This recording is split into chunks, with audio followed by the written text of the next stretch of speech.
Bonjour, chers frères et sœurs en Christ, chers internautes. Alors, le thème d'aujourd'hui, c'est la guerre dans nos pensées. La guerre aux saints. Qui sont les saints? C'est nous qui sommes les saints. Tous ceux qui sont en Jésus-Christ, sauvés par grâce. Alors, cette vidéo, toujours dans le but de glorifier avant tout Jésus-Christ, notre Seigneur et notre Sauveur personnel, et pour que l'Église soit aussi délivrée. Oui, délivrée et guérie. Alors, comme ce thème fait suite, cette vidéo fait suite à la première, hein, donc sur le thème de la guerre dans nos pensées, et avant de rentrer dans le vif du sujet, cette introduction qui permettra de comprendre d'où viennent les sources et qui est à l'origine de cette guerre, qui est l'auteur de cette guerre d'ailleurs. C'est pourquoi je vous invite à lire avec moi. Bien sûr, je vous invite à prendre vos Bibles parce que et évidemment, cette vidéo s'adresse particulièrement aux chrétiens nés de nouveau parce que le thème ne pourrait pas vraiment, je ne dis pas intéresser ceux qui ne sont pas convertis, qui ne connaissent pas encore Christ, mais disons que ce serait un langage un peu étranger pour eux parce que c'est vraiment un langage spirituel pour ceux qui sont spirituels. Non pas, c'est vrai, l'homme naturel ne peut pas recevoir les choses de Dieu. Donc, pour ceux qui ne sont pas encore convertis, bien sûr, je les invite à écouter cette vidéo, mais surtout de pouvoir rencontrer Jésus-Christ dans leur vie personnellement, de naître de nouveau. Et à partir de là, tout ce que je vais vous énumérer là, vous évoquer, ça ne nous sera plus étranger parce que l'esprit qui est en vous, vous confirmera que ce que je dis est vraiment la vérité, quoi. Donc, vous pouvez bien prendre avec moi Apocalypse, chapitre 12. Alors, excuse-moi parce que je vais prendre une feuille. Apocalypse, chapitre 12, verset 12. C'est pourquoi réjouissez-vous, cieux, et vous qui habitez dans les cieux, malheur à la terre et à la mer, car le diable, pardon, car le diable est descendu vers vous, animé d'une grande colère, sachant qu'il a peu de temps. Alors, vous voyez déjà d'entrée, nous parlons de quelqu'un qui se nomme le diable. Alors, beaucoup de chrétiens veulent ignorer ou oublier même l'existence de Satan. Le diable, Satan, hein, c'est le même. Mais ça, c'est une grave erreur, mes amis. Car Satan, lui, il ne chôme pas. Il travaille sans relâche jour et nuit hein, pour détruire l'humanité et, s'il le peut, aussi l'Église. Donc, c'est-à-dire nous, l'Église, c'est nous, les chrétiens. Donc, les chrétiens nés de nouveau. Alors, la Bible nous parle de Satan et de ses ruses. Parce que c'est vrai que pour ceux qui lisent la parole, ils doivent bien se rendre compte que dans toute la parole, on parle de Jésus-Christ, évidemment, puisque Jésus-Christ, c'est la parole. Mais Jésus-Christ, alors, nous révèle, bien sûr, sa présence et sa toute-puissance, mais il nous révèle aussi qu'il est venu pour détruire les œuvres du diable. Donc, c'est qu'on a un ennemi, mes amis. Et donc, moi, je vais dire que si Jésus est la vérité, et la vérité, dans quelques domaines d'ailleurs que ce soit, hein, même dans le monde par exemple, c'est la vérité qui va nous affranchir. Tandis que le mensonge rend esclave et enchaîne. Alors évidemment, l'ignorance aussi rend esclave, en ceci qu'elle offre à Satan un terrain d'action favorable, puisque l'ignorance de l'homme est l'une des conditions primordiales et nécessaires de la séduction par les esprits mauvais. Ils aiment bien qu'on soit dans l'ignorance. Hein. Comme ça, ils peuvent bien manipuler et manigancer leur œuvre de destruction et qu'on ne réalise pas du tout d'où ça vient. Et donc, cette ignorance des enfants de Dieu concernant les puissances des ténèbres, a donc facilité dans une grande mesure l'activité du diable comme séducteur au sein de l'Église. Hein. Bien sûr, dans le monde aussi, mais là, on en parlera tout à l'heure. Alors, le diable, il cherche par tous les moyens et il travaille vraiment sans relâche à garder le monde déjà dans l'ignorance de son existence et de son action, et à l'aveugler sur l'existence de ses alliés, donc la cohorte de démons, parce qu'il n'est pas tout seul, il y a toute une cohorte de mauvais esprits, des esprits méchants, des anges déchus, voilà, ceux qui l'ont suivi dans cette chute, lorsqu'ils se sont rebellés contre Dieu. Et l'Église, et parfois, malheureusement, aide Satan, hein, à atteindre son but lorsqu'elle garde le silence sur lui. Par exemple, il y a certains prédicateurs qui osent même pas évoquer les œuvres du diable ou n'osent pas trop parler du diable. C'est vrai, parlons plutôt de Jésus. Et bien sûr, glorifions Jésus. C'est le but de l'Église de glorifier Jésus, d'adorer Jésus en esprit et en vérité, mais aussi d'éclairer et de mettre la lumière sur qui est notre ennemi, parce que ce n'est pas contre la chair et le sang que nous avons à faire, et nous n'avons pas à lutter contre la chair et le sang. Malheureusement, les hommes pensent que c'est contre un autre homme qu'il faut se battre, ou contre une nation ou un pays, mais ce n'est pas du tout ça. Parce que derrière tout ça, il y a des puissances occultes, des puissances des ténèbres qui manipulent et qui agissent dans ce monde, mais aussi dans l'Église, pour détruire l'œuvre de Dieu, pour détruire la créature qui a été faite à l'image de Dieu. Donc, mes amis, c'est quand même un sujet grave et très important, parce qu'il y va déjà de notre vie, de notre salut, notre âme, et de notre futur, c'est-à-dire où irons-nous après la mort? Eh bien, si nous avons choisi pour Jésus-Christ, ce sera évidemment dans le royaume de Dieu, avec lui éternellement, puisqu'il nous offre la vie éternelle. C'est un cadeau merveilleux. Et si nous n'acceptons pas Jésus-Christ dans notre vie, alors lisez la Bible et vous verrez que je n'invente pas d'histoire, ce n'est pas une fable, mais l'enfer existe. Et alors, eh bien, Dieu n'a pas fait l'enfer pour l'homme, l'a fait pour le diable, mais le diable sait qu'il est perdu, il sait qu'il n'en a plus pour longtemps, il ne peut pas se repentir, lui, Dieu ne le permet pas, il va être détruit, il va être jeté dans les temps de feu, mais il veut emmener une majorité de chrétiens et évidemment le monde, hein, les gens qui sont dans l'ignorance totale, qui sont morts spirituellement, qui connaissent même pas l'enjeu spirituel, qui sont carrément manipulés par le diable et qui sont sous l'emprise du malin, puisque le monde entier est sous l'emprise du malin. Alors évidemment, eux, ils sont dans l'ignorance, ils sont complètement aveuglés, alors que les chrétiens, eux, ils devraient être éclairés. Ils devraient, eux, savoir avec qui ils ont affaire et quel est l'enjeu spirituel dans ce monde, mais aussi par rapport à l'Église. Et c'est pourquoi je vous invite, mes amis, vraiment à scruter les Écritures et comprendre que nous avons un adversaire qui est là et qui essaie par tous les moyens de nous détruire et de nous détourner des voies de Dieu pour nous amener dans la désobéissance, dans la rébellion et puis nous perdre. C'est son but, parce que c'est un destructeur, c'est un meurtrier et en plus, c'est un menteur. Voilà, parce qu'il prend souvent des apparences trompeuses. Alors, comme je disais, l'Église est souvent, parfois, aide aussi le diable par son silence, ou de ne pas trop évoquer les œuvres du diable et de les dénoncer, hein, démasquer le diable dans l'Église et dans le monde. Et les conséquences sont évidemment désastreuses. Et nombreuses sont les victimes parmi les chrétiens, évidemment. Alors, moi, je vous dis, mes amis, et ça, c'est grave, c'est vraiment un message important, c'est une alerte. Hein. L'Église, elle est en péril. Hein. Cependant, nous la voyons inconsciente du danger, souvent.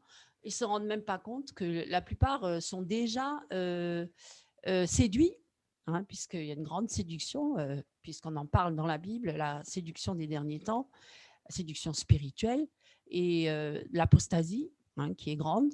Donc voilà, beaucoup sont inconscients du danger qu'elle court et malgré l'avertissement déjà à l'époque de l'apôtre Paul et de tous ceux qui ont suivi de siècle en siècle pour avertir l'Église, avertir les chrétiens, hein, et c'est un sujet qui est toujours d'actualité.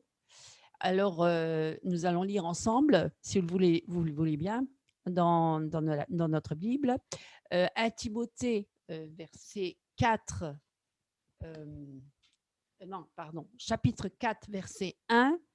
Alors, l'Esprit dit expressément que dans les derniers temps, quelques-uns se révolteront de la foi, s'attacheront à des esprits destructeurs et aux doctrines des démons. Vous voyez?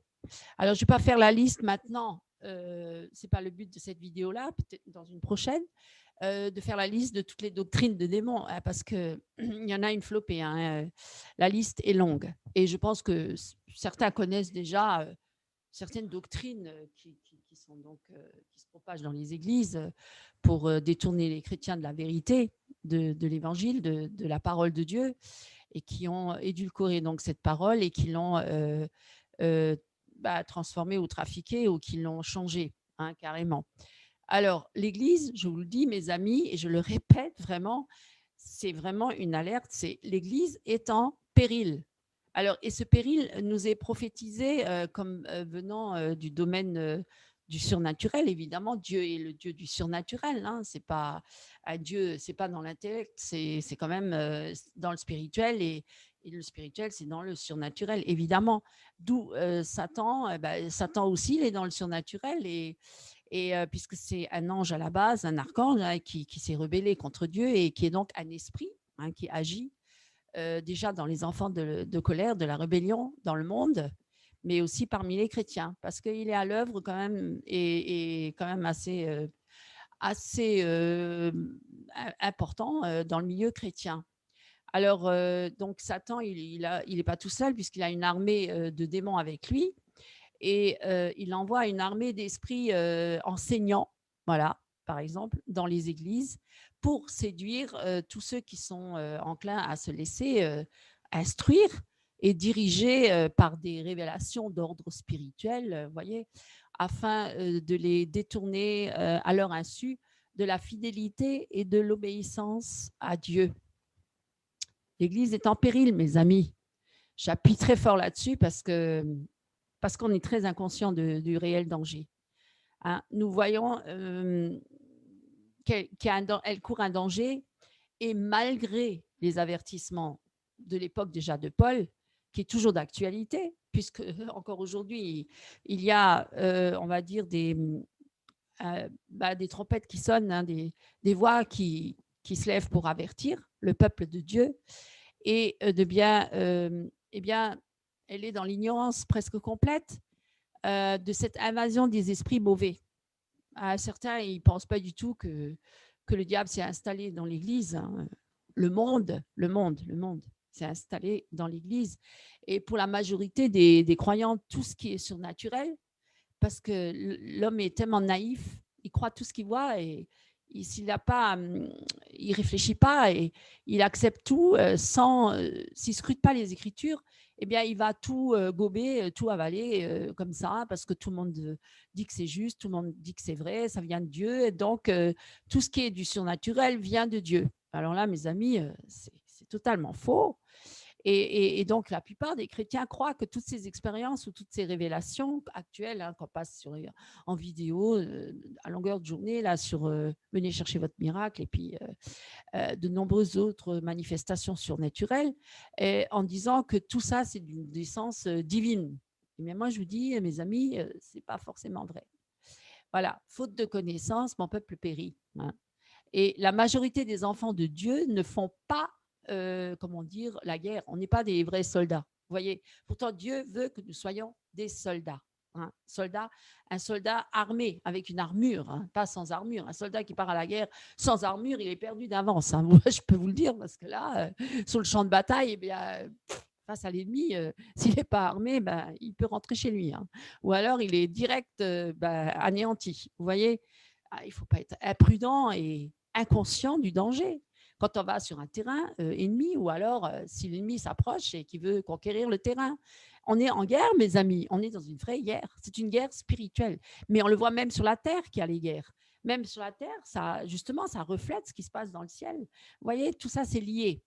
Et donc, et Dieu nous avertit et nous avertit à travers sa parole et bien sûr à travers ses enfants, hein, ses serviteurs.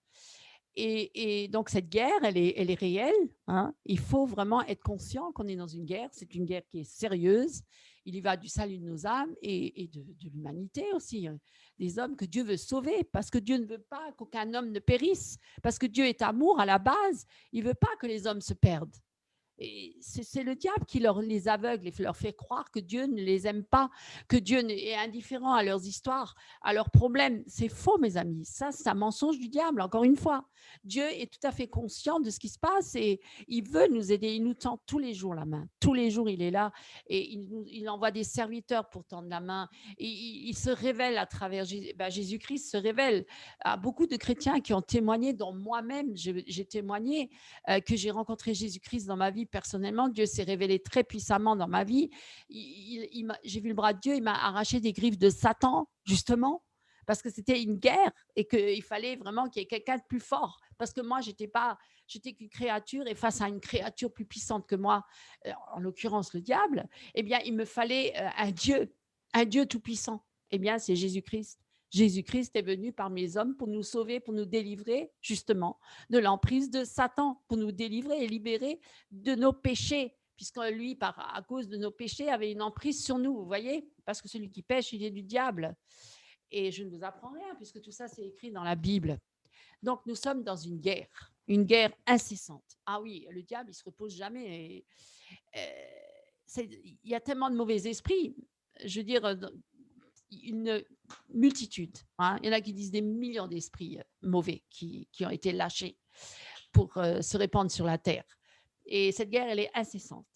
Et beaucoup de chrétiens, bien, ils reculent, ils ont peur, hein. C'est pas normal un chrétien qui a peur. Et ils reculent à la seule mention quand ils entendent l'appel. Il faut combattre la puissance des ténèbres. Non, moi, je vais être un chrétien tranquille, gentil.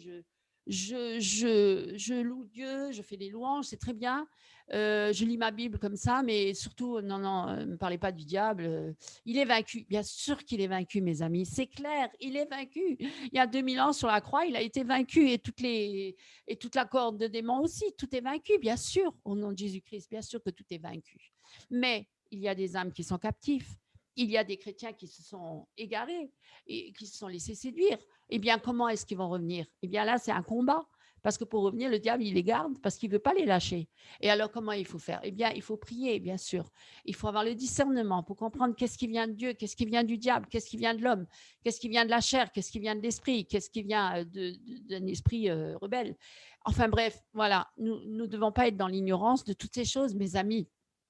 Et bien sûr, tous ces chrétiens-là qui veulent être tranquilles, pas bouger, assis confortablement dans leur chaise dans l'église et laissons le pasteur parler. Il nous enseigne, c'est bien. Tout ce qu'il dit, on accepte et on rentre chez soi et on est content. Et on continue notre semaine à moitié mondain même, pourquoi pas. Et puis, on est très matérialiste. Mais c'est vraiment dommage parce que ce n'est pas du tout le but.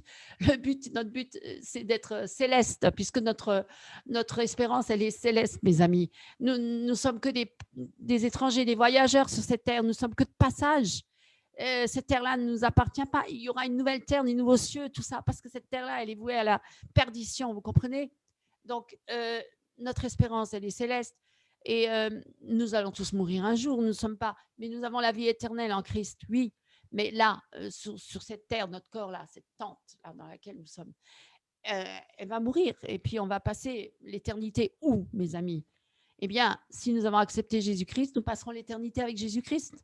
Mais si nous avons la victoire et que nous persévérons jusqu'au bout, parce que même Paul l'a dit, j'ai persévéré jusqu'au bout. J'ai couru la bonne course et je suis arrivée à bon port, là. Je vais hériter la couronne de vie. Voyez? Il a même dit, moi, ma vie passée, c'est une perte, je m'en fous. Pour moi, gagner Christ, c'est mon gain. Alors, et mourir, c'est un gain. Voilà, vous voyez, quand on est en Jésus-Christ, on n'a plus peur de la mort. Et on ne se préoccupe pas des choses de la terre parce qu'on sait très bien que ces choses-là vont passer. Et toute sa convoitise aussi, tout ce matériel, tout ce que ces gens accumulent et tout ça. Est-ce qu'on peut emporter ça avec nous quand on meurt? Non, on ne peut rien emporter avec nous. Alors pourquoi est-ce que vous vous préoccupez tant des choses de la terre? Préoccupez-vous de votre âme, où elle va aller plus tard, après votre mort, où allez-vous? Mes amis, Tout le monde croit qu'il reste éternellement sur la terre, mais pourtant, vous voyez bien autour de vous, même vos amis, même vos frères, vos voisins, qu'il y a quelqu'un qui meurt un jour. Tiens, mon oncle est mort. Tiens, après, ma soeur, mon frère. Et oui, oui, même parmi les chrétiens, on meurt. Alors, où est-ce qu'on va après? Voilà, mes amis, posez-vous la question. Et donc, on ne veut pas entendre parler du diable. Voilà, on veut entendre que des belles choses. Voilà, surtout pas parler de lui. Oh, non, non, c'est un cauchemar. Parlant de Christ, oui, bien sûr, mais Christ, il a parlé du diable. Il est venu pour dénoncer les œuvres du diable, pour les détruire, pour démasquer le diable, justement pour libérer les captifs et les prisonniers de quoi? Du diable, vous voyez? On ne peut pas ignorer le diable. Déjà, dès le commencement, il était déjà dans le jardin d'Éden. Vous voyez, déjà dès le commencement, il y a eu un problème avec l'humanité. Alors, voilà, beaucoup de chrétiens disent que dans l'Église, si Christ est prêché, c'est bon. Alors, il est inutile de mettre en évidence Satan et son existence.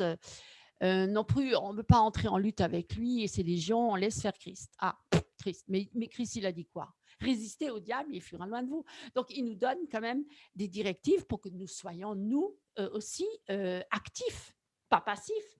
On ne va pas s'asseoir sur une chaise et on va attendre. Et je dis, bon, Jésus, tu combats pour moi. Et moi, moi je suis tranquille, j'attends. Voilà. Non. Vous voyez, cependant, ils sont nombreux. On voit bien qu'il y a un problème, mes amis. Parce que, regardez autour de vous. Et ils sont nombreux, les enfants de Dieu, qui tombent, qui chutent, qui sont victimes des embûches de l'ennemi et qui n'ont même pas discerné le piège. Qui ont été facilement séduits. Ce sont des proies faciles. Mais le diable, il se rit parce qu'il se dit, oh, je rentre dans l'église, là, ils m'appartiennent tous. Mais vous vous rendez compte? Ce n'est pas possible. Alors, Dieu est venu pour nous, justement, démasquer les œuvres du diable. Et parce que ceux qui enseignent gardent le silence sur ce point-là, très important, capital, là, l'église de Christ, malheureusement, entre dans une époque très, très, très difficile, parce que les temps sont très difficiles. Le monde va de plus en plus mal et l'Église aussi. Et alors, elle entre dans cette période-là de crise et sans aucune préparation.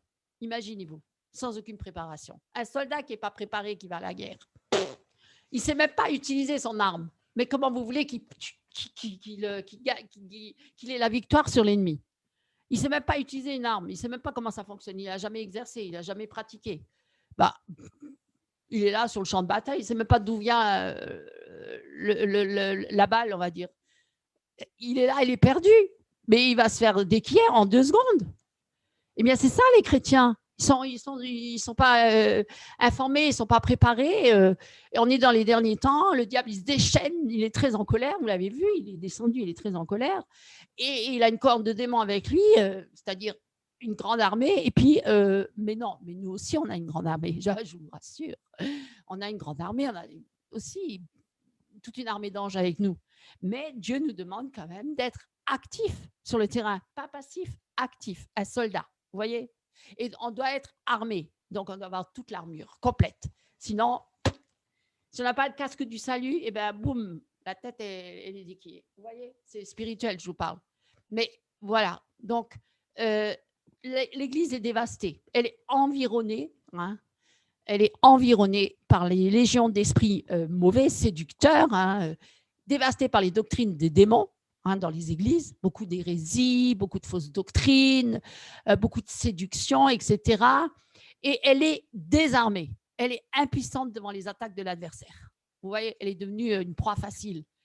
Et à cause de tous ces avertissements prophétiques que donnent les Écritures sur cette invasion des armées de Satan qui sont déjà à l'œuvre parmi les enfants de Dieu et des nombreux signes qui nous avertissent de la venue des derniers temps qui est prédit, tous les croyants devraient vraiment accueillir cet enseignement avec joie, d'avoir cette lumière et cette connaissance sur la puissance des ténèbres, ce qui les armerait et les rendrait capables, mes amis, de traverser l'épreuve terrible par lesquelles nous allons passer et que nous passons déjà, de ces jours terribles, sans tomber dans les pièges de l'adversaire, mes amis. Gloire à Dieu. On peut se réjouir. Le Seigneur ne nous a pas laissés comme ça dans l'ignorance. Il nous a sauvés, mais maintenant, il nous forme. Il nous forme dans son royaume. Il nous forme pour que nous puissions devenir une armée puissante. Et donc, alors, pour revenir avec la guerre des saints, la guerre dans nos pensées, parce que Satan, il attaque beaucoup, beaucoup dans les pensées, évidemment. Hein, ça commence par les pensées. Et donc, les trois grands secteurs où il pollue notre pensée, hein, et ça c'est, mais les gens du monde aussi, là, ça c'est général. Hein. Alors, ces moyens d'action envers nos pensées, Satan agit donc dans nos pensées dans trois principaux domaines, et ça, vous allez le reconnaître tout de suite, mes amis, l'argent. Ah, c'est le nœud de la guerre. Hein. L'argent, l'argent, l'argent. L'argent est partout. L'argent. Hein. Quand il y a des guerres, il y a deux pays qui s'entretuent, et il y en a un au milieu, un banquier, eh bien, il a l'argent pour leur donner, pour acheter les armes. Il donne à l'adversaire aussi l'argent. Vous voyez, c'est complètement idiot, mais il les tient tous les deux parce qu'il a l'argent, le pouvoir de l'argent. Le pouvoir de l'argent, mes amis. L'orgueil. L'orgueil. Ah oui, je vais être plus que Dieu. Je vais être au-dessus de Dieu. C'est le péché de Satan, mes amis. Et combien veulent être au-dessus de Dieu? Et combien veulent se prendre pour des dieux? Alors que, franchement, qu'est-ce qu'on est? On n'est rien. On n'est qu'un souffle qui passe. Vous voyez, Dieu nous enlève le souffle, on est mort. Alors, quelle prétention avons-nous? Qu'est-ce que l'homme? Hein? Peu de choses sur la terre. Tant de gens meurent tous les jours. Alors, est-ce que notre vie, elle tient qu'à un fil, mes amis? Qu'à un fil? Qu'est-ce que nous sommes? Sans Dieu, nous sommes perdus, mes amis, perdus. Alors, l'orgueil de l'homme, l'orgueil de Satan. Hein. L'impureté, oh l'impureté, mes amis, c'est rempli d'impureté dans le monde. L'impudicité, l'impureté, il y en a partout, la corruption, elle est totale. On ne sait même plus qui est qui. Je suis une femme, un homme, je ne sais plus, tu es un homme, tu es une femme, je suis une fille, un garçon. On change de sexe, le transgenre, on défigure tout, on déforme tout, on n'accepte plus la loi de Dieu qui a créé l'homme et la femme. Un couple, non, maintenant, c'est homosexuel, on est tous ensemble, on s'aime tous, c'est l'amour, quel amour? Mais ça, c'est la chair, c'est le péché, mes amis. C'est la corruption totale. C'est pire que Sodome et Gomorrhe, mes amis, vous le voyez bien. Alors ouvrez les yeux, et qui c'est qui est à l'œuvre derrière tout ça? Eh bien, c'est Satan qui est à l'œuvre derrière tout ça. Alors, vous voyez, c'est lui qui est à l'origine de toutes ces impuretés, ces saletés, ces souillures, hein, de pousser les jeunes à pécher, à coucher les jeunes filles avec plein de jeunes hommes et les jeunes hommes avec plein de jeunes filles et avant le mariage et tout ça, et à se perdre hein, définitivement, à être envahis par les esprits d'impureté. Et à se masturber et à commettre toutes sortes d'impuretés, de saletés, la pornéo tous les jours, et même les enfants regardent la pornéo. Vous vous rendez compte à quelle époque on vit? C'est affreux. On enseigne aux enfants tout petits déjà à dire est-ce que tu es consentant ou pas Je l'avais fait sur la loi Chapa. Eh bien, vous savez, l'enfant, il n'est jamais consentant. C'est faux, ça. On le manipule. Oui, c'est pas la même chose. Voilà. Alors, Satan ne peut pas faire n'importe quoi quand même, parce que même Dieu, il est quand même au-dessus de tout ça. Et son champ d'action est quand même limité, parce que c'est quand même Dieu qui est souverain et maître toujours. Mais Dieu permet. Dieu permet. Dieu permet. Pourquoi? Parce qu'il a même dit, ils ne m'ont pas glorifié et honoré alors qu'ils ont vu toute la beauté de ma création et tout. Non, ils ont préféré honorer et glorifier la créature. Hein, et se prosterner devant des statues et des faux dieux, eh bien, je les livrerai à leur passion mauvaise et ils seront passionnés les uns pour les autres, attirés par l'homme et la femme par la femme. Et voilà, c'est l'homosexualité, la lesbianité et tout ça. Bah, vous voyez, tout ça, c'est le péché. Hein. Il y en a qui disent aujourd'hui, il ne faut pas dire que c'est un péché, ce sont des gens malades. Oui, peut-être dans un sens, ils sont malades. Oui, ça c'est certain. On est tous malades, mes amis. On a besoin d'un grand médecin. On a besoin de Jésus-Christ qui vient nous remettre à notre place. Parce qu'on on a complètement déraillé, mes amis. On a déraillé parce qu'on a voulu faire à notre tête, à notre propre volonté. On a voulu mener notre barque, notre vie, comme bon nous semblait, sans écouter sur Dieu, sans écouter les lois de Dieu. Oh, moi, je fais ce que je veux, moi, avec mon corps. Je fais ce que je veux. Mais non, tu ne fais pas ce que tu veux, mon ami. Non, ma très chère fille ou garçon, peu importe, tu ne fais pas ce que tu veux avec ton corps parce que c'est Dieu qui te l'a donné. Voilà. Hein? Et le souffle que tu as en toi, c'est Dieu qui te l'a donné. Donc, tu ne peux pas dire que tu fais ce que tu veux. Un jour, Dieu va demander des comptes, hein, et tu vas lui rendre des comptes par rapport à ce que tu fais. Et tu ne pourras pas dire que tu as ignoré cela, parce que Dieu, il envoie toujours des messagers sur ton chemin pour te prévenir, pour t'avertir, et combien ont été prévenus et avertis que là, tu vas sur un mauvais chemin. Si tu vas dans ce sens-là, tu es perdu. Tu ne peux pas dire que c'est parce que tu étais petit, tu as eu des problèmes avec ta mère, avec ton père. Ne cherchez pas des excuses. Ça, c'est la psychologie. Hein, les psychiatres et les psychologues, ils font jamais allusion au péché. Eux, ils vont toujours chercher, fouiner dans le passé.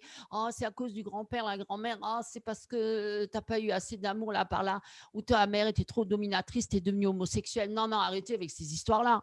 C'est le péché, mes amis. Le péché. On va appeler un chat un chat. C'est le péché et c'est tout, ça s'arrête là. Arrêtez de tourner autour du pot.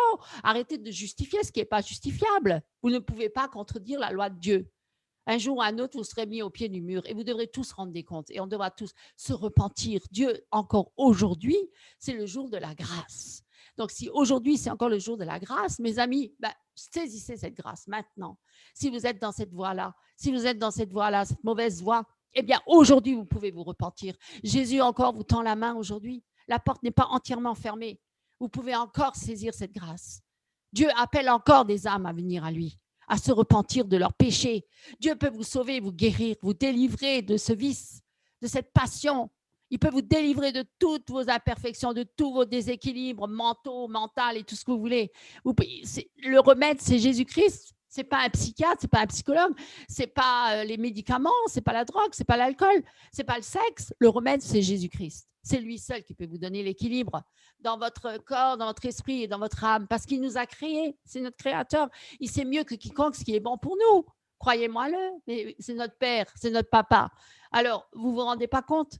Pourquoi vous voulez aller suivre des étrangers, des dieux étrangers qui vous apporteront que la mort et la désillusion, qui vous n'apporteront pas la vie, hein, qui vous laisseront un goût amer, et vous serez tellement désespéré, tellement vidé, tellement vide, que vous mettrez fin à votre vie. Il y en a combien qui se suicident?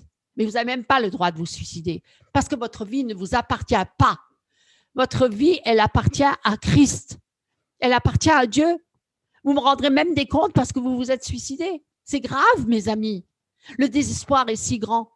Mais alors tournez-vous vers Christ, parce que Christ est là. Il vous tend la main tous les jours. Pour ceux qui sont dans le désespoir, je vous le dis, Dieu est vivant. Il connaît votre situation. Il sait là où vous vous trouvez, dans quel état vous êtes, à quoi vous avez touché, le péché vil et abominable que vous avez fait, pratiqué pendant des années.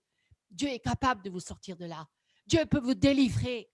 Dieu peut vous rendre une nouvelle vie, une vie honorable, une vie digne.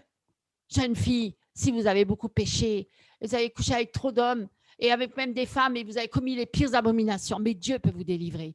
Dieu peut vous délivrer parce qu'il est Dieu. Il est souverain, il est maître, il est celui, notre créateur. Il peut vous sortir de là, il peut vous délivrer de l'emprise du malin parce que c'est Satan qui vous tient. C'est Satan qui vous a ramené dans ces choses mauvaises.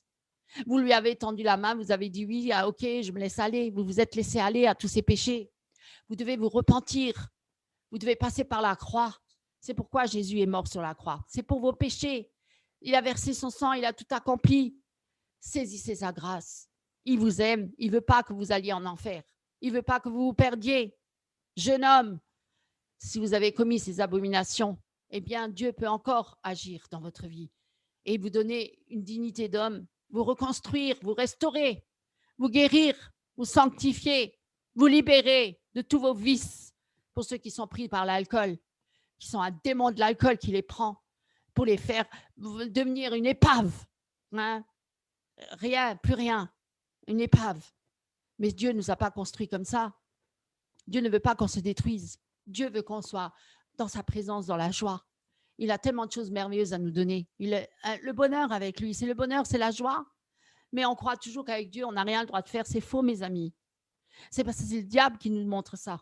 Mais qu'est-ce qui nous amène, le diable? Qu'est-ce qui ramène le diable? Moi, j'ai entendu un témoignage d'une jeune fille qui s'était prostituée. Elle a dit, mais c'est quoi ma vie aujourd'hui? C'est tous les jours, je vais voir mes amants, je bois un verre et puis je me couche et puis je fais les choses ignobles et je rentre chez moi. C'est quoi cette vie-là? Ah bon, c'est ça la vraie vie? Mais ça, c'est de l'esclavage, mes amis.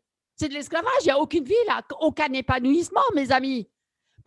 Pour avoir quelques billets d'argent, pour s'acheter des chaussures à haut talon, parce qu'il faut s'habiller après comme une prostituée pour plaire encore, et on est pris dans un engrenage, dans le vice interminable, et on ne sait pas sur qui on peut tomber. On peut tomber sur un fou, et puis il peut vous tuer, et puis c'est fini, vous allez en enfer. Vous ne vous rendez pas compte? Vous jouez avec votre vie, avec votre âme. Tout ça, pourquoi? On a si peu de temps sur la terre par rapport à l'éternité. Pourquoi perdre sa vie comme ça? Alors derrière l'argent, bien sûr, hein, c'est les pensées des croyants, mais aussi des incroyants. Hein. Et l'argent, il y a derrière quoi qui va se cacher? Parce que le diable va nous manipuler avec ça. Il va vous manipuler, vous allez toujours plus vouloir plus de l'argent, d'une convoitise matérielle excessive et toujours plus et toujours plus. Il va vous emmener toujours plus loin et il va vous ramener même dans le mensonge parce que vous ne pourrez pas, voilà, vous ferez des magouilles et des trafics. Combien il y en a qui trafiquent avec l'argent? Et vous cachez la dissimulation, le vol, etc. Et derrière l'orgueil, alors qu'est-ce qu'on trouve derrière l'orgueil? Avec quelqu'un qui est très orgueilleux, il est méchant parce qu'il ne supporte pas les autres. Il va les dénigrer, il va les mépriser. Et s'il n'est pas le meilleur, il va être amer, il va avoir de l'animosité, et puis il va mentir sur sa vie. Il va dire, moi, je suis top, machin, alors que je ne suis rien du tout. Je ne suis rien du tout, vous voyez? Il va mentir, il va raconter plein d'histoires et il est dans le mensonge total. Il ne sait même plus qui il est, tellement il a menti sur lui-même. Il s'est créé un personnage, voilà, une figurine, et puis il est devenu, il ne sait même pas lui-même qui il est. Vous voyez?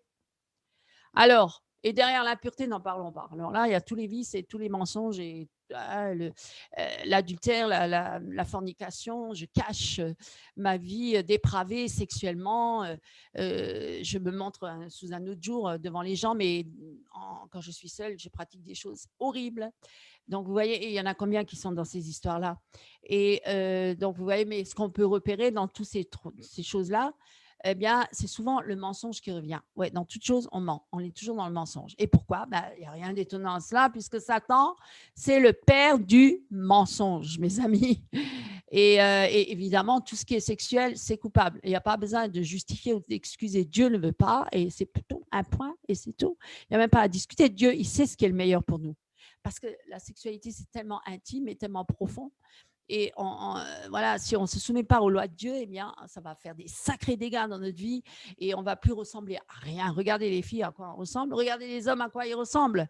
On est tous là comme des prédateurs à courir derrière les fesses de l'autre. Vous vous rendez compte? Et qu'est-ce qu'on est devenu? Des animaux. Des animaux, mes amis. Des animaux. Alors, je vous invite à lire avec moi dans Proverbes 16, verset 30. Alors, qu'est-ce qu'on peut lire là? Proverbe 16, 30, celui qui ferme les yeux pour se livrer à des pensées perverses, celui qui se mord les lèvres a déjà consommé le mal. Vous voyez, c'est la guerre dans les pensées. Vous voyez, c'est déjà dans les pensées que ça commence. C'est pour ça que le diable, il aime bien miroiter des choses devant nous en images, hein, les photos, les films et tout ça, pour justement miroiter, pour qu'on ait les pensées, pour que les pensées, ils arrivent. Vous voyez? Alors, j'allais dire que je ne vais pas faire l'éloge de Satan, certainement pas. Mais je vais quand même dire qu'il est quand même... il est malin. Il est malin. Ah oui, il est malin. Il est rusé. Il est très rusé. Et c'est un séducteur. Hein. Donc, moi, je dirais, c'est le président-directeur général de toute cette cohorte de démons et qui agit sur la terre. Vous voyez? Alors, on s'imagine que les pensées nous appartiennent. C'est faux, mes amis. Vous ne savez même pas que vous êtes manipulés. Vous êtes manipulés complètement par les médias. Rien que les journalistes, tout ce qu'ils vous racontent. Bon, souvent, c'est de l'intox, ce n'est même pas les vraies infos. Vous voyez, déjà à la base, on est manipulé à tous les niveaux, niveau politique, social, économique, tout ce que vous voulez. Vous regardez le monde, tout va mal et on vous raconte des bobards, on vous raconte des conneries. Et puis, vous y croyez parce que ça rentre dans vos pensées et puis vous dites, ah ben non, c'est ça. Alors d'autres, ils s'instruisent ailleurs, ils disent non, les pensées, alors ils ont ces pensées-là et d'autres, ils ont d'autres pensées, puis c'est la guerre, vous voyez. Les hommes ne se comprennent même pas parce qu'ils n'ont pas les mêmes pensées. Alors le diable, il insuffle des pensées à chacun et puis il les divise. Alors il ramène le racisme, hein, parce que c'est lui qui ramène ça. Il dit, oh, toi, t'es un noir, t'es moche, et toi, t'es un blanc, t'es bien. Allez hop, division, querelle et guerre. Vous voyez, le racisme est né comme ça. Et oui, c'est le diable qui est derrière toute cette affaire. Parce qu'à la limite, l'âme est la même. Hein, la couleur de peau, bon, mais le sang, Le sang, c'est le même, mes amis. Mais vous voyez, l'homme est tellement bête, hein, est tellement aveuglé, le diable le tient captif dans les pensées. Et là, je parle juste au niveau raciste, je ne parle pas de tout le reste. Hein, parce qu'il sème partout ses pensées mauvaises pour déjà détruire, pour que les hommes ne s'entendent pas, hein, pour qu'il y ait toutes sortes de mauvaises pensées, des jalousies, la rivalité, la compétitivité, etc., etc. Le sexe, je monte mon cul, je monte. Vous voyez, il y a tellement de choses qui ne vont pas. Alors, il est malin, donc il est partout, hein, puisqu'il a une corde d'aimant avec lui. Et on n'est pas maître de nos pensées. Vous voyez, sans Jésus-Christ, on n'est pas maître de nos pensées. D'une manière ou d'une autre, on est manipulé. Oui, dans le monde entier sous l'emprise du malin. Alors, je crois que j'échappe à une certaine pensée philosophique ou intellectuelle ou même au niveau sexuel. Non, non, moi, je rejette homosexualité, lesbienne, mais je suis une femme ou un homme, mais je couche tous les jours avec un homme ou une femme, mais j'ai tous les jours des relations, bien, je fais des choses, mais je ne suis pas homosexuelle. Ah bon, bah, tu es quand même perdu, parce que sans Jésus, on est perdu. Et on commet le péché. D'une manière ou d'une autre, on commet le péché. Qui n'a jamais menti? Allez, dites-moi. Il n'y en a pas un seul, tous. On a une fois ou un jour menti. On a fait tellement de choses qui, eh bien, le monde entier est sous l'emprise du malin. Donc, de toute façon, le diable, il vous tient. Allez, vous voyez, sans Jésus, on est perdu. Alors, Satan, il va tout faire, hein. Il va tout faire pour nous éloigner de plus en plus déjà de la volonté de Dieu. Et il est expert en la matière. Et puis, il possède tout, hein. Toutes les chaînes de télévision lui appartiennent. Hein.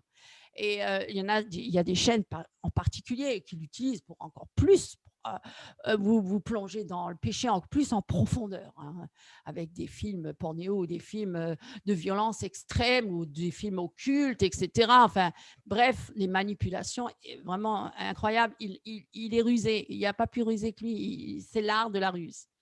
Il a l'art de la ruse comme personne. Et puis d'ailleurs, il utilise les hommes et les femmes pour aussi devenir rusés. Hein. S'ils sont la porte ouverte à Satan, ça devient ses suppôts et puis ses serviteurs. Et voilà, ce sont les serviteurs du diable qui sont là pour amener d'autres hommes et femmes dans la séduction et dans la perdition totale. Hein, il utilise les romans d'amour, les romans de ci, les romans de ça. Vous voyez même les grandes maisons de couture à la mode actuelle, vous avez déjà vu comment ils sont habillés, mais c'est incroyable, c'est de la folie extrême. Ils sont même jusqu'à les montrer qu'ils étaient habillés avec de la chair, hein, Lady Gaga, parce qu'ils font des sacrifices humains. Et donc, la mode, c'était je m'habille en chair, en chair. Et tout passe. Hein. Alors là, on fait même plus, on n'a plus aucun discernement, on accepte tout, hein, parce qu'il faut tout accepter. Hein. Il faut tout accepter maintenant. Il faut être fun, hein, il faut être dans le vent. Hein. Et il y a tellement de producteurs de films érotiques, etc. Et puis, il cache bien son jeu dans le rôle hein, de producteur de films comiques, même les films comiques. Hein, il y a toujours une allusion à des choses du monde dans le péché, hein, que ce soit dans le vol, que ce soit dans n'importe quoi, la dérision, etc. L'indécence, voilà, qui avoisine avec le comique, tout ça s'est mélangé. Et puis, il est aussi dans tout ce qui est philosophie, dans tout ce qui est dans les arts ésotériques, dans l'ésotérisme, hein, dans la relaxation, le yoga et tout ça, pour que les gens se sentent mieux, pour le bien-être, pour le New Age, hein, naturopathie, machin, etc. Tout ce qu'il faut pour que l'homme fasse le culte de son corps et puis qu'il cherche le bien-être parce qu'il est tellement mal. Il est tellement mal parce qu'il n'a pas la paix. Hein, vous ne trouverez pas la paix dans ce monde. Il n'y a qu'en Jésus-Christ que vous le trouverez. Il est tellement mal et tellement angoissé parce qu'il a tellement peur de son avenir avec tout ce qui se passe dans le monde. Alors, il cherche un moyen pour se relaxer, pour se détendre parce qu'il est tellement stressé avec le rythme de vie actuel. Hein, boulot, dodo, métro, on court, on ne sait même pas pourquoi on court. Et puis, on gagne de l'argent, il part plus vite qu'on le gagne puisqu'il y a tellement d'impôts à payer partout. Eh bien, vous voyez, c'est un cercle vicieux sans fin.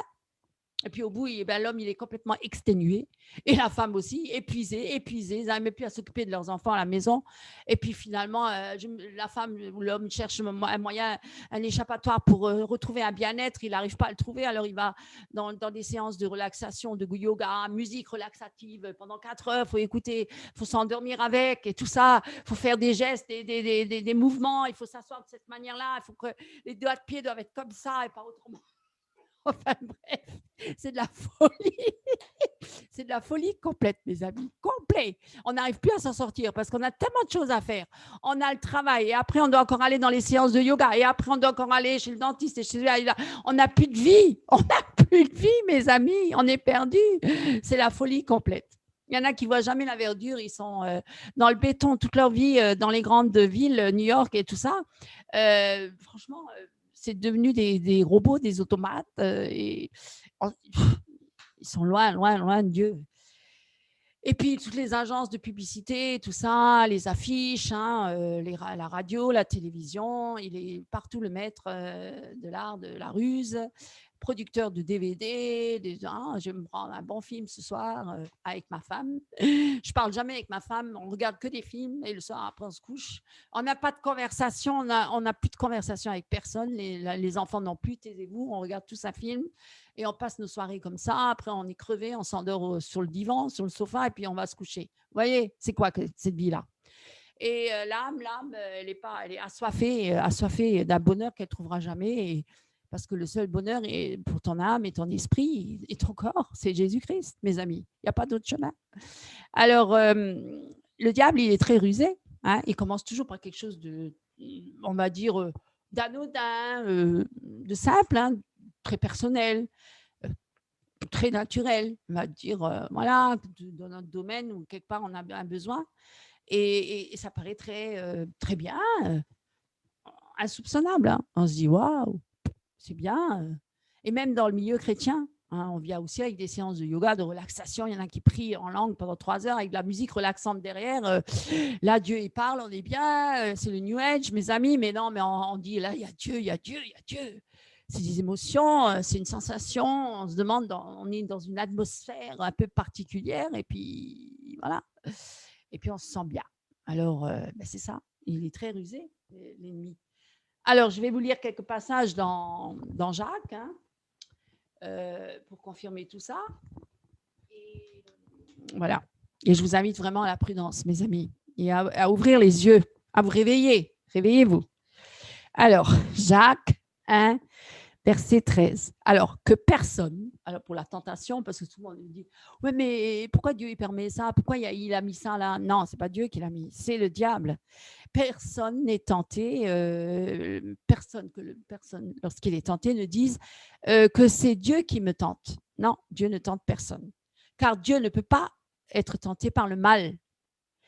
Il ne tente lui-même personne. Vous voyez, c'est clair, c'est écrit dans la Bible. Donc, on ne peut pas incriminer Dieu. On ne peut pas donner la faute à Dieu. Pour ceux qui disent, oui, mais Dieu. Non, Dieu, non. Dieu, il est bon.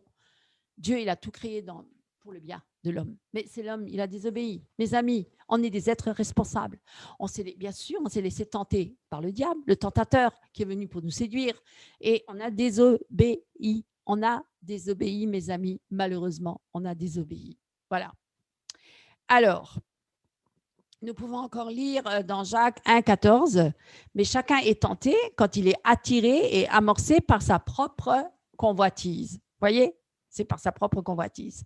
Je convoite, j'ai envie, je désire, je veux le posséder.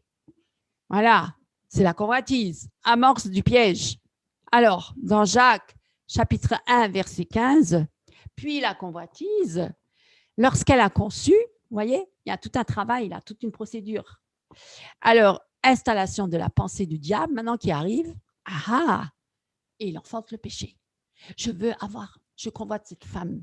Oh, elle est belle, mais moi, je suis mariée. Et le diable va dire, mais non, mais tu peux regarder, c'est pas grave.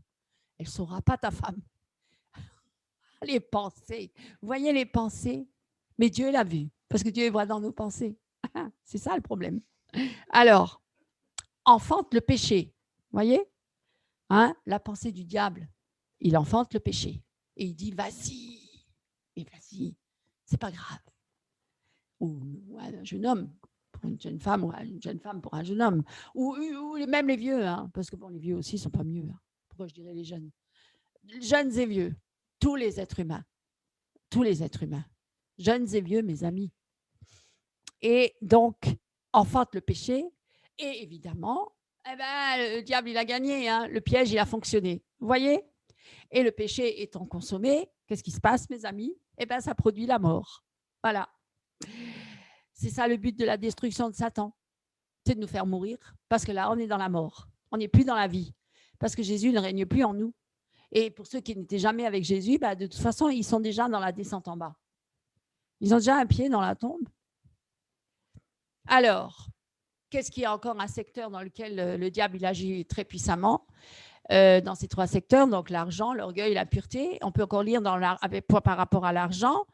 Deutéronome, prenez avec moi.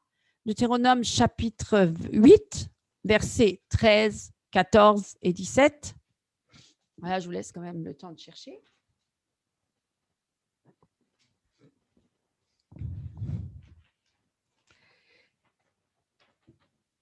Alors, lorsque tu verras multiplier ton gros et ton menu bétail, s'augmenter ton argent et ton or et s'accroître tout ce qui est à toi, prends garde que ton cœur ne s'enfle pas et que tu n'oublies l'Éternel, ton Dieu. Garde-toi de dire en ton cœur, ma force et la puissance de ma main m'ont acquis ces richesses. Vous voyez? Là, déjà, l'homme se vante et s'élève en disant, c'est grâce à moi, à mes efforts, à mes capacités, à mes compétences, que j'ai réussi. Voilà. Et là, l'orgueil, il est vraiment très grand avec l'argent. Hein. Et qu'est-ce que nous avons encore comme problème? Eh bien, l'orgueil, on peut y ranger aussi la méchanceté, hein, et l'animosité, évidemment, parce qu'on est amer et on a de l'animosité contre son prochain s'il est plus riche que soi. Il y en a beaucoup des riches qui ne supportent pas les autres riches, hein, croyez-moi. Et il y a l'impureté aussi, l'impureté. Alors, on peut lire, prenez avec moi, Psaume 101, verset 3. Et vous pouvez lire avec moi. Je ne mettrai rien de mauvais devant mes yeux. Je hais la conduite des pécheurs. Elle ne s'attachera point à moi. Voyez? Donc, il y a quand même un choix, une liberté à libre arbitre. Et on le lit bien là dans le psaume de l'homme. Bien sûr, le diable, il essaie de manipuler, mais on a quand même une conscience que Dieu nous a donnée. Et on peut éviter de suivre la conduite des pécheurs. On peut dire non. C'est notre choix. Donc, nous sommes des êtres responsables. C'est quand même pour dire que ce n'est pas le diable, il manipule et puis nous, on est là comme des automates, des robots. On est responsable. Parce que beaucoup de chrétiens pensent ça. Hein. Les pécheurs même, certains. Mais ce n'est pas de ma faute, c'est la faute à l'autre, c'est la faute à… Et puis, c'est la faute au diable. Mais c'est déjà dans le jardin d'Éden, déjà, l'homme et la femme, ils ont donné la faute aussi à Satan en disant, oui, mais vous êtes responsables. Et Dieu, d'ailleurs, l'a dit. C'est pour ça qu'il les a d'ailleurs chassés du jardin d'Éden. Vous voyez, donc quelque part, on a quand même notre part de responsabilité. Et la preuve, elle est là, que je hais la conduite des pécheurs. Et vous pouvez encore lire dans Psaume 101, verset 3. Vous pouvez faire votre choix aussi de ne pas regarder n'importe quoi au niveau de la télévision, des médias, de l'Internet, etc. Je ne mettrai pas devant mes yeux une chose de Bélial, donc de Satan. Hein, évidemment. Je hais la conduite de ceux qui se détournent. Ah, ça, c'est pour les chrétiens. Hein. Elle ne s'attachera point à moi. Hein, j'encourage pour ceux qui sont détournés de Christ de revenir pleinement à Christ. Il est encore temps. Dieu est bon. Dieu est miséricordieux. Voilà, il fait grâce. Et l'argent, encore une fois, on peut encore lire dans Matthieu, chapitre 13, verset 22, pour ce qui concerne l'argent, qui est la cause de tous les maux sur la terre, énormément. Il y en a qui tuent pour de l'argent, il y en a qui se prostituent pour de l'argent, il y en a qui mentent pour de l'argent, il y en a qui se corrompent totalement pour l'argent. L'argent, c'est… Beaucoup de couples se divorcent à cause de l'argent, par manque d'argent, trop d'argent aussi mène au vice, hein, parce que l'argent flétrit entre les mains et on a beaucoup de désirs insensés quand on a beaucoup d'argent, mes amis, malheureusement. Alors, celui qui a reçu la semence parmi les épines, c'est celui qui entend la parole, mais en qui les soucis du siècle et la séduction des richesses étouffent cette parole, voyez, et la rendent infructueuse. Et oui, beaucoup de chrétiens ne sont pas très actifs dans le royaume de Dieu parce qu'ils sont trop pris par les choses du monde et par les soucis de la vie et l'argent. Ah, mais on a tous ces combats-là. Ah, croyez-moi, mes amis, le diable, il aime bien nous accabler avec les choses du monde, avec la vie, le quotidien, les soucis, les inquiétudes avec les enfants, avec la famille, avec plein de choses, plein de problèmes. Il ramène plein de problèmes pour que justement on soit tellement préoccupé par ces choses-là et que finalement on ne se préoccupe plus du tout du royaume de Dieu et qu'au bout du compte, ben, on éteint l'esprit et on n'est même plus spirituel. On devient charnel, mes amis, des chrétiens, charnels ou religieux. Voilà, religieux. On continue dans l'Église, mais on n'est plus du tout inspiré ou conduit par le Saint-Esprit. Et il y en a beaucoup. Il y en a beaucoup. Alors, prenez encore avec moi le passage, mais là, je vais prendre la Bible du jeune homme riche, Luc 16, verset 20, pour la richesse, en ce qui concerne la richesse. 16, verset 20. Alors, je vais vous lire dans la Bible. Alors, la Bible d'Arby, très bonne traduction, très proche de l'original. Alors, 16, combien j'avais dit, Luc 16, 20. Alors, 16, 20. Alors, oui. Alors, or, il y avait un homme riche qui se vêtait de pourpre et de fin lin et qui faisait joyeuse fête. Et ben, cher, évidemment. Il avait les moyens, donc il pouvait toujours faire la fête. Hein. Chaque jour, splendidement. Vous voyez? Et il y avait un pauvre, les amis, nommé Lazare, couché à sa porte, tout couvert d'ulcères et qui désirait se rassasier des miettes qui tombaient de la table du riche. Mais les chiens aussi venaient lécher ses ulcères. Et il arriva que le pauvre mourut et qu'il fut porté par les anges dans le sein d'Abraham. Et le riche aussi mourut et fut enseveli. Et en Hadès, levant ses yeux, comme il était dans les tourments, il voit de loin Abraham et Lazare dans son sein. Et s'écriant, il dit, « Père Abraham, aie pitié de moi et envoie Lazare afin qu'il trempe dans l'eau le bout de son doigt et qu'il rafraîchisse ma langue, car je suis tourmenté dans cette flamme. » Mais Abraham dit, « Mon enfant, souviens-toi que tu as reçu tes biens pendant ta vie. » Et Lazare, pareillement, les mots, « Et maintenant, lui est consolé ici, et toi, tu es tourmenté. » Et outre tout cela, un grand gouffre est fermement établi entre nous et vous, en sorte que ceux qui veulent passer d'ici vers vous ne le peuvent et que ceux qui veulent passer de là ne traversent pas non plus vers nous. Et vous voyez, là, c'était trop tard. L'homme riche est mort aussi et il était de l'autre côté. Il y avait un gouffre entre Lazare et lui. Lazare était dans le sein d'Abraham, il a été consolé. Et le riche qui avait fait bonne chère sur la terre, eh bien, il était dans les tourments. Vous voyez? Donc, il ne faut pas regarder à la vie d'un homme sur la terre, il faut regarder à sa fin. Parfois, on ne voit pas toujours. On se dit, oh, mais celui-là, regarde, il ne suit pas Christ, il ne suit pas Dieu, il vit n'importe comment, il vit dans l'impureté, dans l'adultère, il a plein de femmes, il a plein de maîtresses, et même certaines femmes aussi, et il vit très richement, il est ultra riche, il est multimilliardaire et tout, et il n'a jamais de tourment. Oui, peut-être sur la terre, mais le jour où il va mourir, il rendra des comptes. Vous savez, il ne faut pas regarder au commencement de la vie d'un homme, mais à la fin. Et c'est Dieu qui décide, de toute façon. C'est lui qui est souverain et maître de toutes choses. Et donc, on va aussi lire un passage dans Matthieu 23, 27 par rapport à l'orgueil. Malheur à vous, scribes et pharisiens.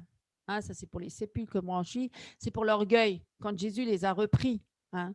Malheur à vous, scribes et pharisiens hypocrites, car vous nettoyez le dehors de la coupe et du plat, mais au-dedans, ils sont pleins de rapine et d'intempérance. Pharisiens aveugles.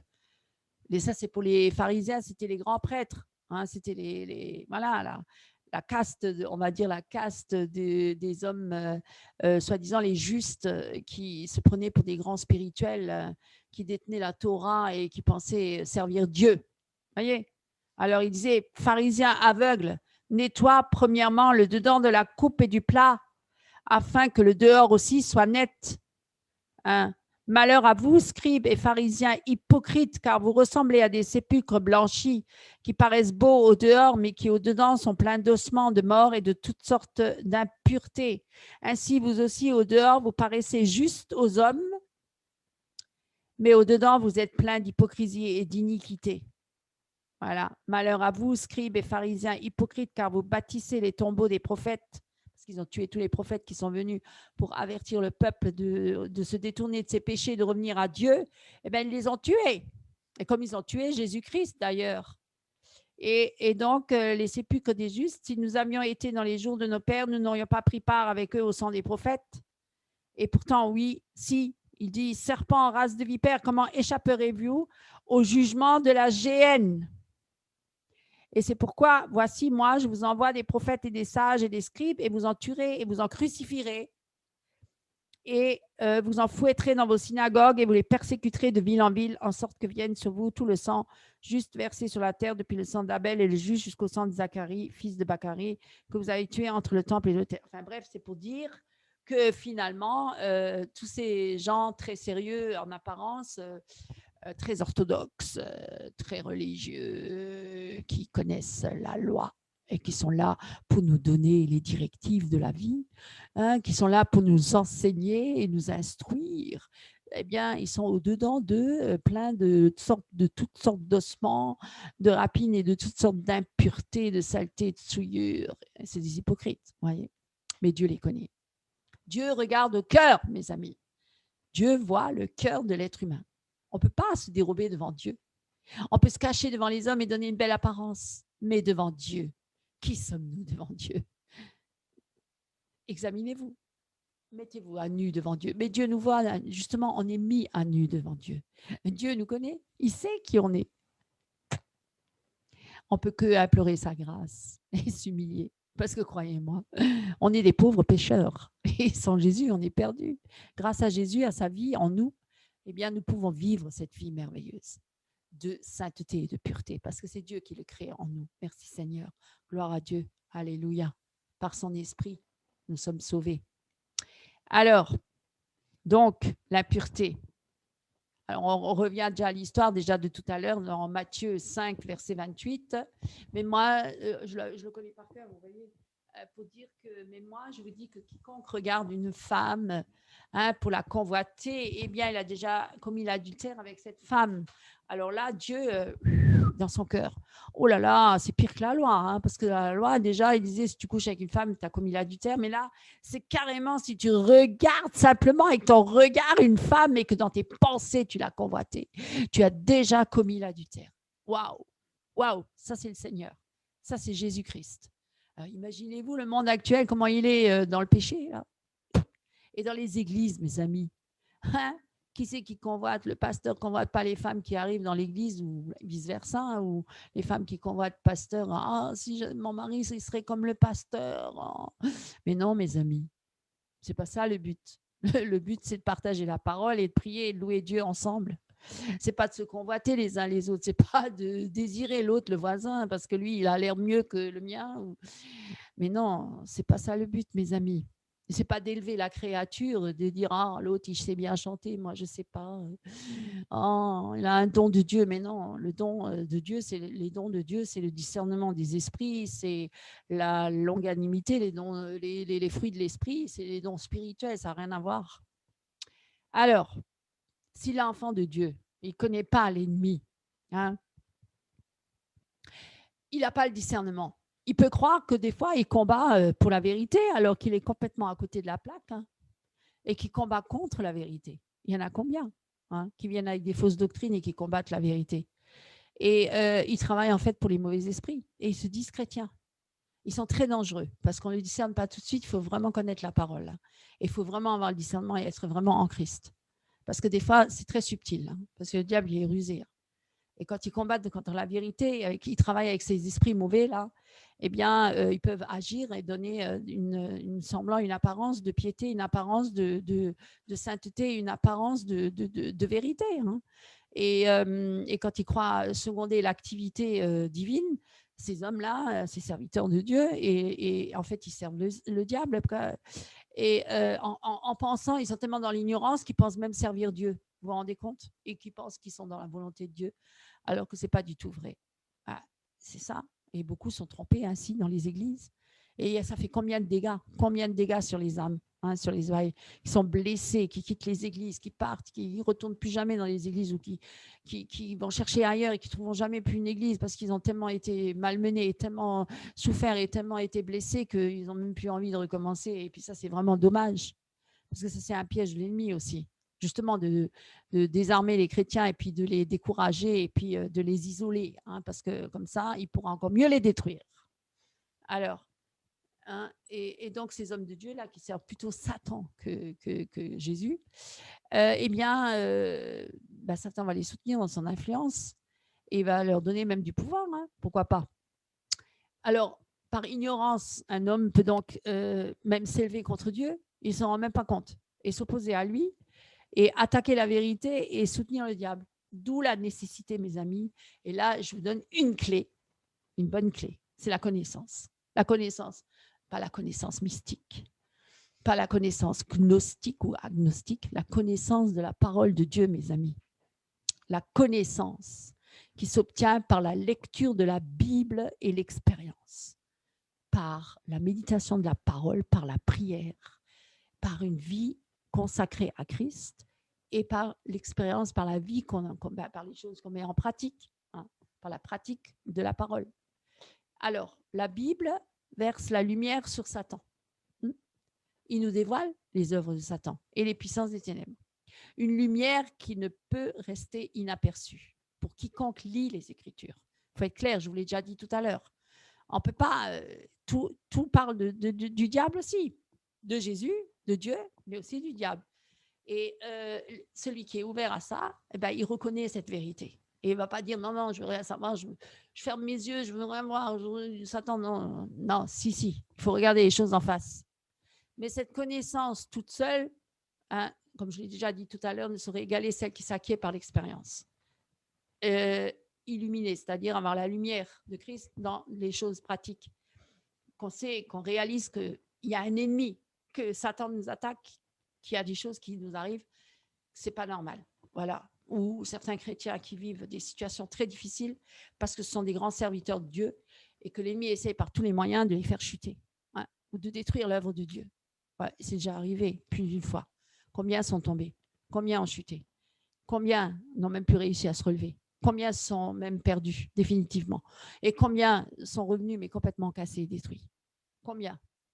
Certains sont tombés par une femme, une sirène qui est venue dans l'église pour séduire le pasteur. Il y en a eu combien comme ça? Les grands pasteurs qui sont tombés parce qu'ils ont été séduits par une femme, une sirène, le diable, un démon, évidemment, pour faire chuter cet homme-là qui était un serviteur de Dieu, puissant, qui était rempli de l'esprit. Mais mes amis, ça arrive tous les jours. Et puis aussi, les femmes aussi tombent, les femmes aussi chutent, hein, comme certains qui sont accusés de Jézabel, qui se sont habillés d'une manière indécente et qui sont devenus, qui ont pris la place de l'homme en voulant enseigner. Bien sûr, pasteur, c'est pas biblique de dire qu'une femme peut être pasteur, elle peut enseigner, mais je ne sais pas à quel niveau.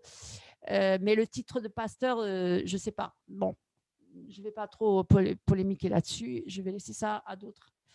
Et voilà. Donc, si nous avons vécu ces choses-là, avec aussi des attaques du diable, alors le croyant, il est capable de connaître et de réaliser l'existence vraiment actuelle de Satan, qu'il est toujours à l'œuvre et qu'il y a une armée de corps de démons derrière aussi qui commettent le mal et qui veulent détruire les hommes, les êtres humains. Et la façon dont ils détournent et induisent en erreur les enfants, hein, des hommes ou les hommes, hein. Le croyant peut avoir en son esprit un témoignage direct de la vérité de la parole de Dieu parce qu'il pourra éclairer et dire mais oui, ça c'est l'œuvre de Satan, hein. Mais c'est par l'expérience aussi qu'on acquiert ces choses.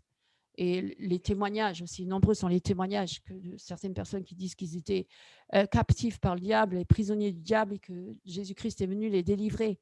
Il y a de nombreux témoignages à ce niveau-là, qui étaient dans l'occultisme et dans toutes sortes de la magie, l'ésotérisme, dans toutes sortes de pratiques occultes. Et moi-même, j'ai été délivrée et que je peux en témoigner que vraiment, il y avait Satan qui me tenait captif, mais que Jésus-Christ est venu me sortir de là par sa puissance et son autorité. Satan a dû lâcher prise sur ma vie et c'est Jésus-Christ qui m'a sauvé, qui m'a arraché des ténèbres, qui m'a ramené dans son royaume de lumière. Donc, Dieu est tout-puissant et rien n'est impossible à Dieu. Merci, Seigneur, d'ailleurs. L'œuvre de Satan comme séducteur dans le jardin d'Éden, ça a déjà commencé là. Et dans tous les récits de la Bible, parce que c'est ça ce que je vais vous faire comprendre. On ne peut pas ni ignorer les desseins de Satan, hein, qui est toujours à l'œuvre, et que c'est une incessante guerre depuis le commencement de la création jusqu'à aujourd'hui et jusqu'à la fin. Mais la victoire sera en Christ totale. Alors, si tout ce que la Bible renferme sur le sujet des êtres surnaturels mauvais pourrait être traité dans ce livre, la plupart des lecteurs découvriraient que les révélations de Satan, ils découvriraient Satan et son activité et ses principautés, les puissances des ténèbres qui nous sont révélées, et de la Genèse à l'Apocalypse, parce que c'est ce que je voulais vous dire, hein, depuis le commencement. Nous voyons à l'œuvre Satan comme menteur et séducteur et destructeur. Il entraîne la race humaine toujours plus loin de Dieu, hein, dans le péché et dans l'erreur, le mensonge, jusqu'à ce qu'enfin la mesure déborde et que le comble de la méchanceté, ce qui va devenir l'homme impie, hein, l'homme impie, l'antéchrist qui va venir, ça sera le comble de la méchanceté, parce qu'il n'aura rien de Dieu. Alors là, ça sera vraiment totalement Satan, possédé par Satan. Voilà, la méchanceté au comble de la méchanceté. Qui sera atteint au maximum et que tous les résultats de la tentation et de la chute au jardin d'Éden sont manifestés selon que tout ça, ça nous est révélé dans le livre de l'Apocalypse. Hein. Et pour revenir à la Genèse, dans la Genèse, nous trouvons déjà rien que le simple récit du jardin. Nous voyons déjà que le premier couple, hein, Adam et Ève, qui étaient innocents, donc sans péché, sans mal, dans l'ignorance, ignorant du danger, de la présence des êtres mauvais, spirituels, dans le monde invisible. Ils ignoraient ça. Et pourtant, Satan, il était déjà là dans le jardin. Et voici le procès-verbal, on va dire, du premier acte de Satan sur notre terre. C'était un acte de tromperie, de séduction, de mensonge, mais qui était déguisé, hein, d'une façon très subtile. Nous voyons déjà que l'ennemi, il se déguise. Il ne vient pas comme ça, face à face à l'homme. Non, non, il se déguise. Et l'ennemi, il spécule. Hein, il fait appel aux désirs de l'homme, les plus élevés, hein, les plus purs d'une créature innocente qui veut revêtir le but, qui veut poursuivre le bien apparent, rapprocher la créature du Créateur. Et parce qu'il vient soi-disant pour dire mais il n'y a aucun mal si tu manges de cet arbre-là, le fruit, parce que tu seras comme Dieu, tu verras le bien et le mal. Alors ça apparaît très séduisant. On ne voit pas derrière la ruse, hein, le piège. Et ça a poussé Adam et Ève forcément à désobéir à Dieu qui leur avait interdit justement de toucher à cet arbre-là. Et finalement, ça leur a ouvert les yeux, mais ils sont devenus esclaves, captifs, hein, parce qu'ils ont vu qu'ils étaient nus. Avant, ils n'ont pas vu. Donc, ils n'avaient pas la notion du bien et du mal. Et là, ils l'ont. Et nous voyons qu'à partir de là, qu'ils ont été plus appelés à servir le mal que le bien. Et le mal a été toujours suggéré comme moyen d'obtenir un bien supposé. Vous voyez, pris au piège, hein, qui lui a été dressé à Ève, croître dans la connaissance, tu vas devenir comme Dieu, tu sauras, tu connaîtras le bien et le mal, la connaissance, voyez. Ça, c'est la connaissance gnostique, mystique que beaucoup recherchent, justement. C'est ça le piège. Mais la connaissance de la parole de Dieu, c'est pas pareil. Ça, c'est pour connaître son adversaire. Alors, Ève et Adam, ils ont été aveuglés, vous voyez, et Ève a été séduite. Voilà. Nous voyons donc par là que bonté et pureté, parce qu'au départ, ça paraissait anodin, même que le diable voulait lui rendre service. Ouais, il voulait presque lui dire, mais je te donne ça, tu vas-y, prends. Pourquoi Dieu te l'interdit? Tu vas être comme Dieu, tu vas avoir les yeux ouverts. Alors, ça paraît très séduisant.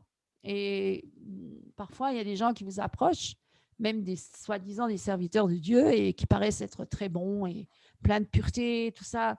mais ça garantit pas forcément que ça ne garantit pas que c'est une ruse du diable, parce que même le diable peut se transformer et changer en un homme très bon et gentil au départ et qui après dévoile sa vraie face. D'ailleurs, l'Antéchrist va venir comme ça. Il va venir au départ, il va faire plein de miracles, plein de belles choses, de magnifiques choses, même jusqu'à vouloir séduire les élus. Justement, c'est de la séduction pour faire croire que c'est un homme très bon, qui sait résoudre tous les problèmes de la terre, tous les problèmes économiques, politiques, sociaux et tout ça, il va tout résoudre dans un premier temps. Et les hommes seront tellement séduits qu'ils vont se prosterner devant lui et il va dire il est Dieu et ils vont se prosterner, ils vont croire qu'il est Dieu. Vous voyez, c'est ça le piège, mes amis. Alors, oui, donc Satan se garde d'expliquer à Ève que c'est un piège, hein, finalement, et que c'est par là elle va chuter et son mari, enfin Adam avec. Et donc son véritable but qu'il poursuivait, donc, c'est de détourner l'homme et la femme de Dieu et pour l'amener à désobéir à Dieu. Voilà ce qu'il veut. Voilà, la révolte contre Dieu, c'est la rébellion. Et qu'est-ce qu'il propose? Eh bien, il dit que vous serez comme des dieux. Ah, ça, c'était la séduction, la tentation. Et au jardin d'Éden. Et qui a entraîné finalement la destruction et la ruine de toute la race humaine, forcément, puisque le monde entier, après, était dans cette chute. Hein. Et le seul moyen par lequel on a pu être sauvé, c'est par Jésus-Christ. C'est lui qui rétablit, qui nous réconcilie avec le Père à travers Jésus-Christ. Parce qu'autrement, on était déchus. On était déchus. Et on ne pouvait plus avoir une communion avec le Père, avec Dieu Esprit. On avait péché, donc on ne pouvait plus entrer en relation avec lui. Parce qu'il est tellement saint et tellement pur qu'on ne peut pas avoir une relation avec lui directe, communion directe. Il fallait passer par Jésus, un médiateur qui se substitue à nous pour comparaître pur devant Dieu, pour qu'on soit accepté. Il a payé le prix pour nous, pour que nous on puisse se réconcilier et entrer dans le lieu très saint avec Dieu. Voilà, merci Seigneur, merci Jésus pour cette grâce. Merci de nous avoir réconciliés avec le Père. Gloire à Dieu. Et finalement, mais Dieu est bon. Dieu est bon parce qu'il avait déjà prévu d'avance comment il allait sauver l'homme, hein, et l'utiliser. Et puis la victime, au départ, c'était la femme. Là, je vais parler un peu de la femme, puisque alors la victime qui devient le moyen dont Dieu va se servir pour la venue d'un conquérant, Jésus-Christ, hein, d'un vainqueur à travers la femme Marie, mais qui détruira les œuvres du diable. Voilà, il est venu pour détruire les œuvres du diable, Jésus-Christ, et pour nettoyer les cieux et la terre par tous ces corps de démons et de toute trace de sa présence et de son action dans la fin, tout à la fin. Il viendra pour vraiment vaincre Satan et le jeter dans les temps de feu avec toute la corne de démons. Mes amis, ça, c'est une bonne nouvelle. C'est une très bonne nouvelle. Alors, le serpent, il est maudit, et ce n'est pas la femme qui est maudite ou l'homme, hein, parce que c'est en réalité la victime, l'homme et la femme. Dieu, il les bénit et il veut les sauver, et c'est à travers Jésus-Christ. C'est le diable qui a été maudit, pas l'homme et la femme. Voilà, puisque la femme devient l'instrument de Dieu, que Dieu utilisera pour donner à l'humanité perdue un sauveur, qui sera l'ennemi du serpent et la postérité du serpent. Depuis l'histoire des siècles, et je vous le dis, hein, c'est l'histoire de la guerre qui se poursuit entre l'une et l'autre, la postérité de la femme et le serpent. On dit c'est l'Église, hein, c'est la femme, parce qu'on la représente comme une femme. La sainte postérité de la femme. Christ et ses rachetés, c'est ça, c'est l'Église. Et celle du diable, c'est ça, la guerre. La guerre qui se poursuivra jusqu'à la fin des temps, jusqu'à ce que le diable soit enfin jeté dans les temps de feu. Et vous lisez avec moi, lisez Jean, chapitre 8, verset 44. Je vais pas. Jean, prenez avec moi, je vais le prendre dans la Bible. Les Bibles d'Hardy. Jean 8, verset 44.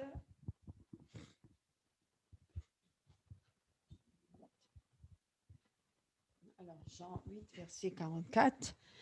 Alors, vous avez pour père le diable et vous voulez faire les convoitises de votre père.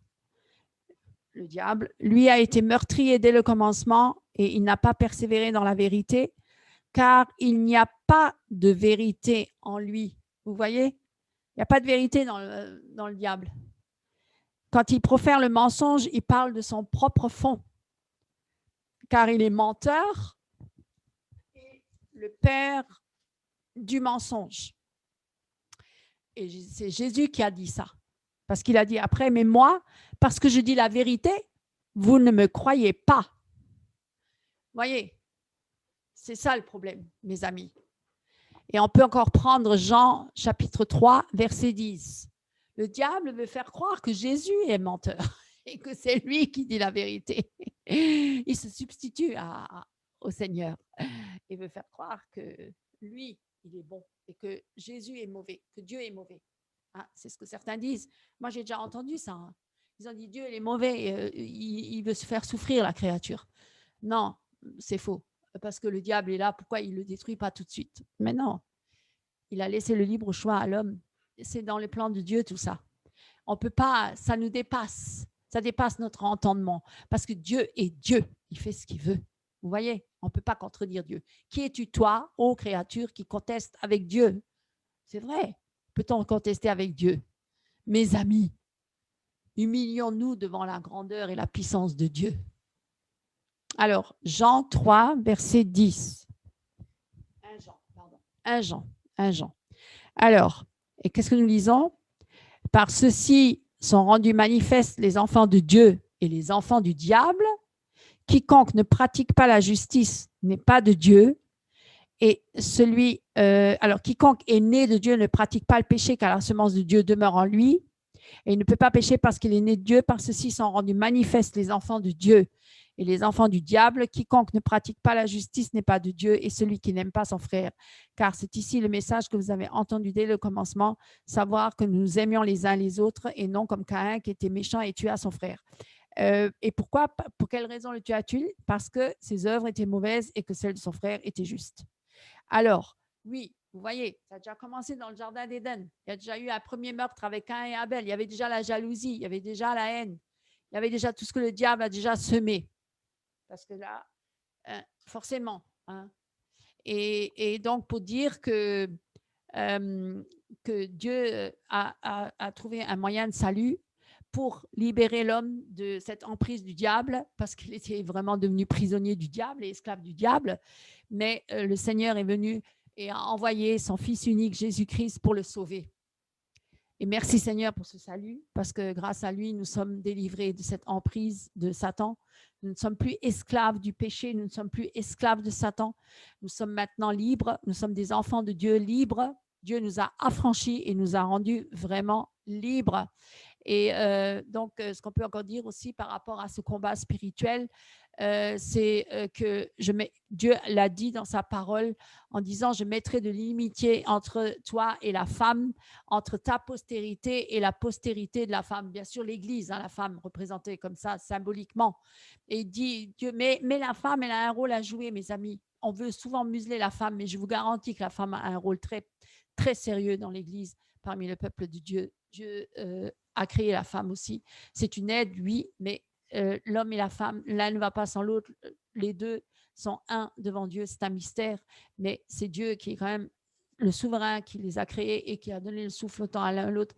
On a notre particularité en tant que femme que je veux vraiment mettre en valeur. Alors, et Dieu dit au serpent, et cette inimitié entre la hiérarchie des puissances du mal et la femme n'est pas atténuée avec les siècles. Au contraire, malgré tout ce péché grave dans le jardin d'Éden, il y a eu une malédiction sur toute la terre, bien sûr. Dieu s'est retiré par son esprit et la terre a été maudite, c'est vrai. Et il suffit de regarder autour de soi. On voit bien dans le monde, mais aussi dans l'Église, la femme, je parle maintenant de la femme en soi, elle est soit adulée, élevée au rang d'une prostituée, le star system, vous voyez bien. Regardez autour de vous le star system, les femmes, à quoi elles ressemblent. C'est vraiment une allure de prostituée. Et soit une séductrice au service de Satan pour entraîner l'humanité entière à se prostituer avec elle et aller à la perdition.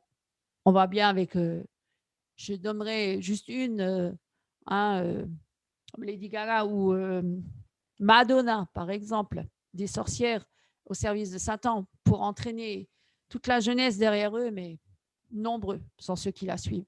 Soit au rang d'une femme soumise, complètement effacée, étouffée, écrasée, violée. Combien de femmes sont violées dans le monde? Quand il y a des guerres, qu'est-ce qu'ils font les soldats quand ils rentrent dans les villages? Ils dévastent tout et ils violent les femmes. Ils tuent les maris, ils violent les femmes. C'est incroyable. C'est affreux. Elle est toujours victime. Le diable la hait. Le diable la déteste. Voilà. Il la déteste, il veut la détruire. Ah oui, il veut la détruire. Écraser, violer, abuser, à la merci de l'homme, despote et vengeur.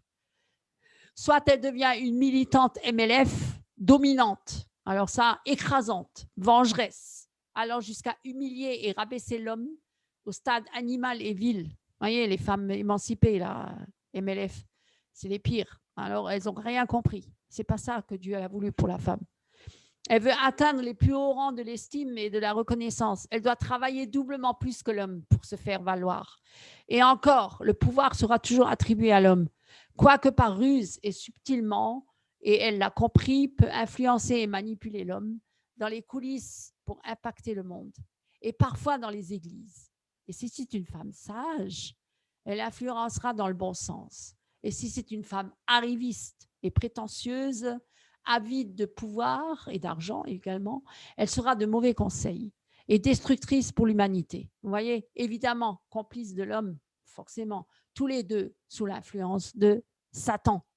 Et c'est ce que nous voyons autour de nous, partout, dans tous les milieux. Voilà. Nous allons nous arrêter là, car nous pourrions parler des heures et des heures sur ce thème. Je veux clore cette partie-là par une exhortation et à vous tourner vers Christ, à vous encourager à vraiment chercher Dieu, à le chercher de tout votre cœur, de toute votre âme, de toutes vos forces, de prier et de méditer la parole de Dieu et à faire de l'Éternel vos délices. Que le Seigneur vous bénisse abondamment et à bientôt, mes amis.